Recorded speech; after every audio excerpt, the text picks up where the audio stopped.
ওমা, মা কে? ওমা ভাবছি কানের গড়াবো, কিন্তু আমার কাছে তো পয়সা জমে না, ঠিক খরচা করে ফেলি। এই দেখো, এইবার থেকে তোমার কাছে রাখবো একটু একটু করে, দিয়ে আমি কানেরটা গড়িয়ে ফেলবো। এ নাও টাকাটা রাখো। 30 টাকা? তাই রাখি।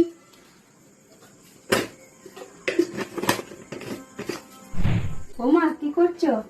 এই দেখো, আজকে জমিয়েছি টাকা, 1000 টাকা, এটাও রাখো। হ্যাঁ ঠিক আছে। ওমা, ওমা এ নাও 500 টাকা, আজকে 500 টাকা জমেছি, রেখে দাও। ঠিক আছে। ওমা, মা টাকাটা দাও, আচ্ছা। কানের আনতে যাবো। ठीक है। দাঁড়া, দিচ্ছি।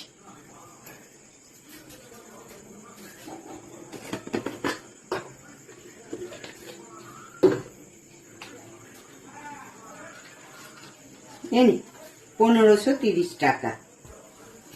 8 টাকা কই? আপনাকে আমি 30,500 টাকা দিয়েছি। কই তুই 30,500 দিয়েছিস? তুই তো আমাকে 1530 টাকা দিয়েছিস। আরে বাবা, প্রথমে 30, তারপরে 1000, তারপরে 500 দিয়েছি, তাহলে 30,500 হয় না? তুমি আমাকে অঙ্ক শেখাচ্ছ? টাকাটা দাও।